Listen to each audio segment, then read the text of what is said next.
Всього 2 тижні після запуску, а Embark вже випускають перше велике оновлення для Ark Raiders. Патч 1.2.0 під назвою Northlight вже в грі, важить 9 ГБ і приносить не лише новий контент, але й фундаментальні зміни. На нас чекає нова мапа Stella Montis, жахливий бос-матріарх, що за описом змушує королеву виглядати дружньою та купа балансних правок. І так, вони нарешті пофіксили Desync, але є й суперечливі моменти. Привіт, друже! Ти на каналі Happy Grave UA і з тобою я, Хеппі.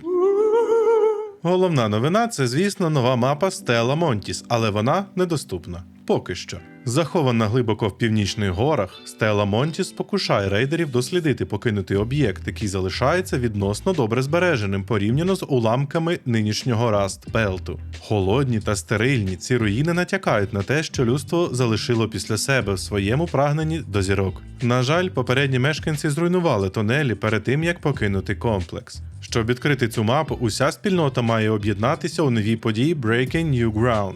Наша мета – відновити тунелі, що ведуть до нової зони. Для цього потрібно донатити базові ресурси – металобрухт, тканину, пластик, гуму та хімікати. Взяти участь може будь-хто зіграв хоча б 5 раундів. За донати ми отримаємо нову івент-валюту – меріти. За першу фазу події можна заробити максимум 900, які згодом можна буде обміняти на нагороди у другій фазі. Важливо, навіть досягнувши ліміту в 900 мерітів, ви можете і повинні донатити ресурси далі, щоб прискорити відкриття мапи для всієї спільноти. Як не дивно, але вже за 1,5 години після старту івенту всі необхідні матеріали було зібрано. Ось що на це кажуть розробники. Ви просуваєте події розблокування набагато швидше, ніж ми очікували. Ми й гадки не мали, що всі ви будете настільки альтруїстичними для справи Stella Montis, і ви жертвуєте набагато більше, ніж ми могли собі уявити. Ми хочемо, щоб цю подію пережили рейдери всього світу, тому ми піднімаємо планку, щоб розблокувати Stella Montis, очікуючи, що ви знову нас здивуєте.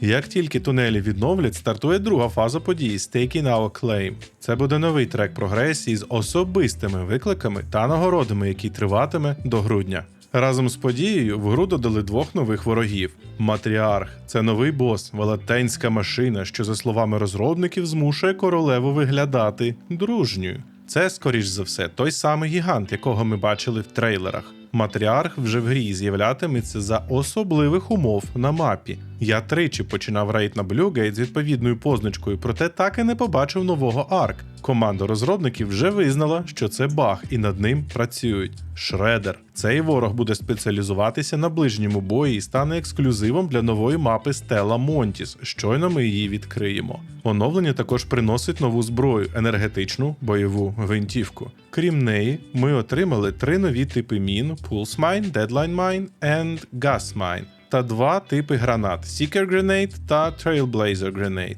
Розробники також тизерять нові стилі гри під назвою «Самотній вовк» та «Слідопит», але поки без жодних деталей. І це лише початок.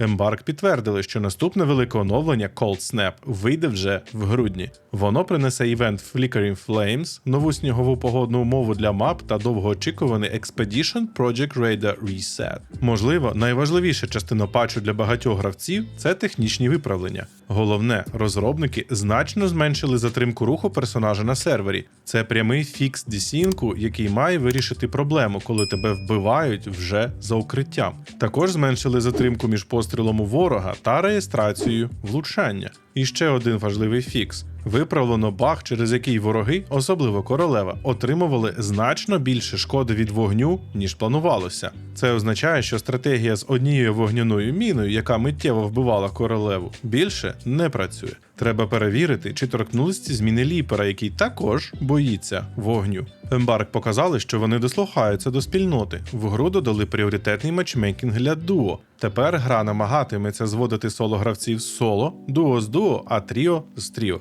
Це не 100% гарантія, але є пріоритет. Також розробники визнали, що ціни на косметику були зависокі і просто знизили їх.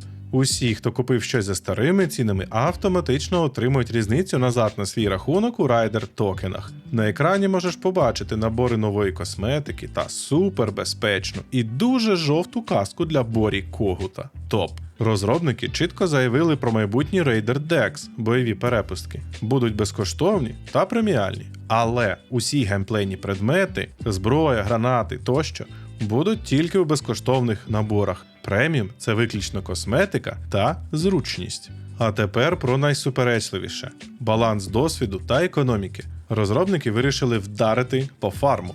Зменшено кількість XP за одну одиницю шкоди Бастіону, Бомбардиру, Рокетиру та Ліперу з 3 до 2. Зменшено XP за лутання частин Бастіона з 500 до 250. Зменшено XP за лутання частин Бомбардира з 500 до 300.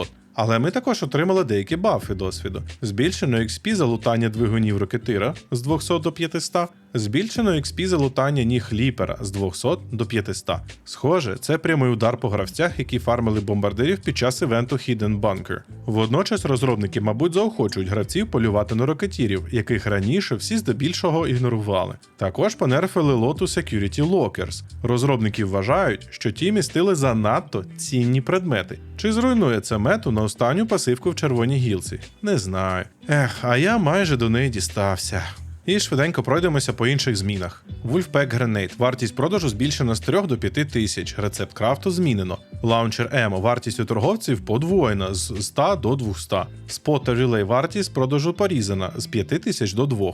Також відкориговано шанс випадіння креслень з контейнерів рейдерів. Читай, скоріш за все, понерфили. І це, мабуть, не про рейдер кешес, а усі невеликі контейнери на землі з медициною, гранатами, набоями і так далі. Виправлено проблему, через яку зброя автоматично ховалася за спину під час кидання гранат. Покращено поведінку камери, щоб запобігти проходженню крізь стіни та об'єкти під час стрибка. Виправлено баг, через який поведінка Surveyors під час втечі могла вивести його за межі ігрової зони. На мапі Bluegate виправлено проблему, через яку гравці могли потрапити в пастку в кімнаті управління Bluegate. Цікаво, чи це не про ту саму кімнату, де пульт керування дверима є тільки ззовні? Люки Hatches. Збільшено дистанцію взаємодії з люками рейдерів. Це корисно. Іноді важкувато знайти правильне місце для взаємодії. Вибір у польовому крафті тепер залишається на тому ж предметі після його створення. Паркур став плавнішим. Хмари диму від предметів тепер завжди видно на тій самій відстані, що й гравців. Виправлено баг, що дозволяв гравцям використовувати зачіпний гак, щоб виходити за межі мапи в бункері космопорту. Виправлено проблему, через яку стрільба біля стін могла спричинити відхиляння куль у бік, замість того, щоб летіти за перехрестям. Виправлено проблему, яка не дозволяла гравцям завершити квести, що вимагали виконання кількох цілей або збору предметів за один раунд. Що ж, це чудовий патч. Embark не сплять і всього за 2 тижні не лише виправляють головні проблеми, як от десінг та баги з квестами, але й знижують ціни в крамниці та додають матчмейкінг. Це неймовірна швидкість реакції на фідбек спільноти. І не дивно, гра має пікові 462 тисячі гравців в Steam, а загалом, за словами розробників, рекордний онлайн вже перевищив 700 тисяч. З іншого боку, ми бачимо початок нового контенту з івентом Breaking New Ground та очікування мапи Stella Montis. Хоча нерфи XP для бастіонів та бомбардирів точно вдарять по фармерах і змусять багатьох переглянути свої стратегії, це виглядає як здоровий крок до балансу гри. Схоже, розробники налаштовані серйозно. А в коментарях під відео є посилання на нашу українську спільноту в Discord, а також мій Telegram і Twitch канали. До зустрічі в наступному відео!